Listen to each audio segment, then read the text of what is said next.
Hari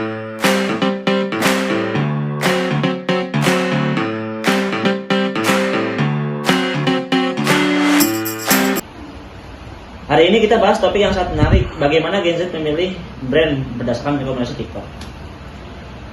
Bareng saya di sini ada saya sendiri dan dua teman saya, yaitu Tatang dan Bang Helmi dari Universitas Buana Perjuangan Karawang.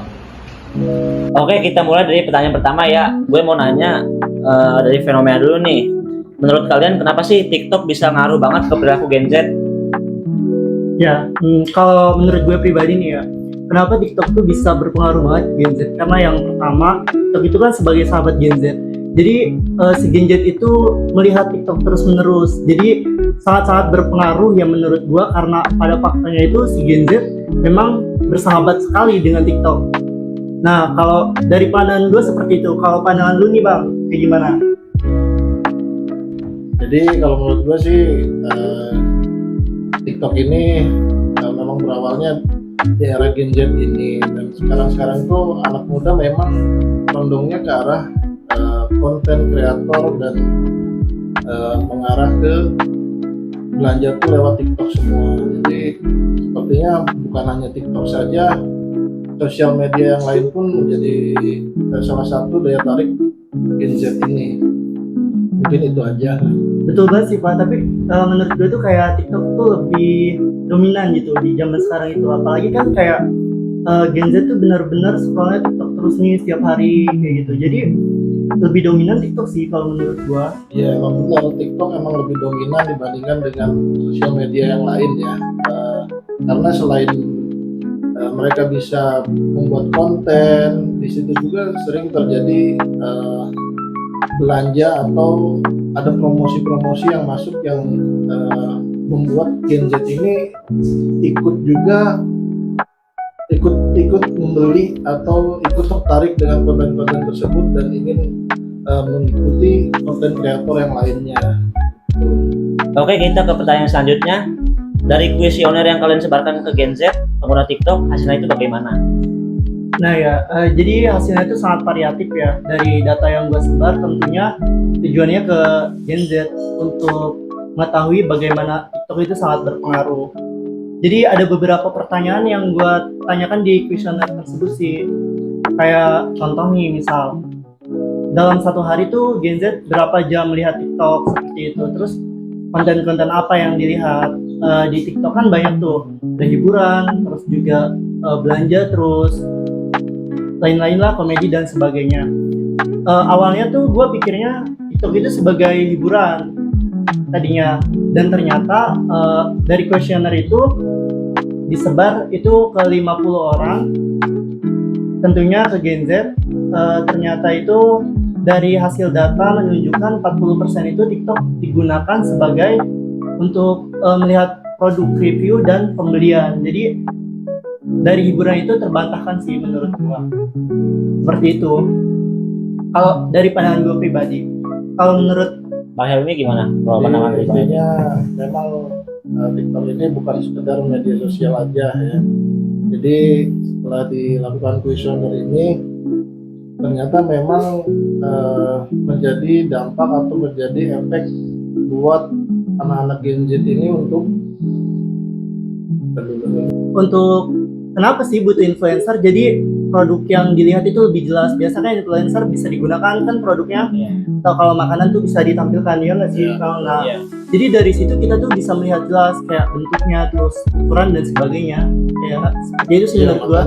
Banyak anak muda yang mengikuti banyak influencer TikTok, dan anak muda zaman sekarang gitu tuh justru pengennya itu menjadi konten kreator, karena kalau kita bilang mah kerjanya main-main tapi hasilnya bukan main-main gitu. Jadi itu jadi salah satu target anak muda zaman sekarang.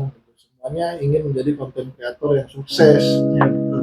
Gitu ya. Tapi kebanyakan kayak TikTok itu bikin konten kreator anak muda itu jadi kayak langsung tren viral gitu ya. Jadi makanya langsung makanya banyak anak-anak muda itu pengennya yang diikuti itu viewers dan like-nya yang banyak gitu. Walaupun memang video mereka tidak sebagus itu ya jelas gitu ya, random lah ya. Tujuannya pasti memang ke viewernya pengen naik. Iya, karena kan salah satu cara untuk membangun personal juga itu. Iya, Nah, betul. betul. Oke. Jadi approve ya kalau misalnya influencer tuh berpengaruh gitu. Approve banget sih. Pengaruh ya. Ya, gue juga setuju bener. ACC. Oke, pertanyaan selanjutnya. Menurut penelitian yang sudah kalian lakukan, setelah mereka membeli produk lewat TikTok Shop, apakah mereka puas? Nah, rata-rata sih pasti puas sih kebanyakan, karena memang dari yang gue lihat dari TikTok Shop itu bisa bersaing dengan saingannya istilahnya ya, karena memang di awal TikTok mulai itu banyak sekali voucher-voucher dan potongan-potongan yang Promo lah menarik ya. gitu. Promo ya.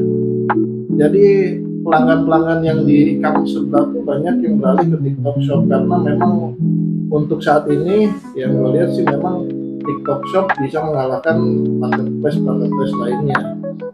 Ya, dulu kan pernah ada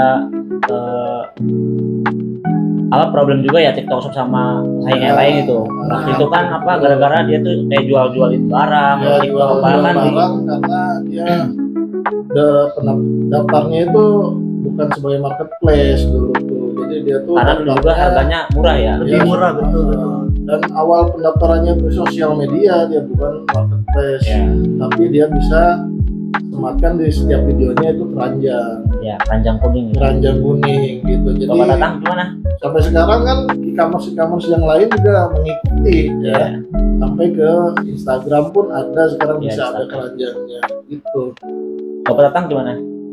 Untuk berbicara kepuasan ya, kalau misalnya belanja di TikTok, gua sendiri sih merasa puas ya dari data di lapangan dan didukung dengan diri gue sendiri. Ketika gue berbelanja di TikTok itu sangat-sangat puas. Kenapa? Karena sebelum di TikTok kita bisa melihat review-reviewnya terlebih dahulu, lebih jelas.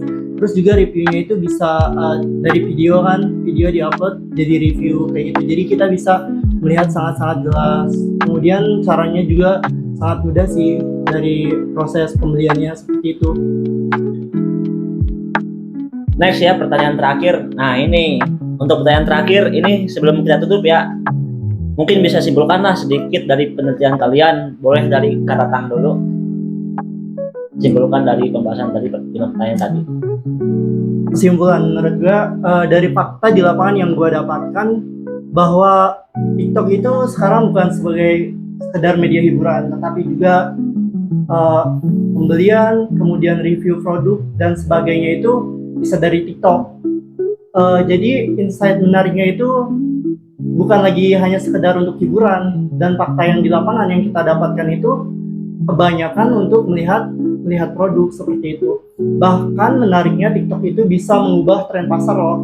Tadinya market online offline itu sangat banyak, dan sekarang ketika ada TikTok semuanya beralih menjadi market online menurut gue. Oke, terima kasih ya, pertanyaannya sudah menjawab pertanyaan saya buat Bang Tatang dan Bang Helmi. Ya, sama-sama. Di sini saya akan menyimpulkan lagi sedikit ya tentang pembahasan pertanyaan tadi. Di sini gue menyimpulkan bahwa berpengaruh banget ya TikTok di era zaman sekarang itu, karena dari penjualan dan harga-harga juga pada murah gitu kan dibanding sama yang di pesaing-pesaing yang lain gitu, toko-toko yang lain. Dan Gen Z juga kenapa sih nggak tertarik di marketplace lain atau di pesaing-pesaing yang lain tuh karena ya di TikTok itu lebih mudah dan lebih akurat aja gitu ya dari kualitas dan harga, dan influencernya juga sama yang udah terkenal gitu, yang udah punya nama. Jadi si Gen Z itu tertarik dengan konten-konten di TikTok, jadi bikin iklan, video konten apapun itu, dan marketplace jadi bahan jual barang gitu di TikTok. Oke, cukup lah.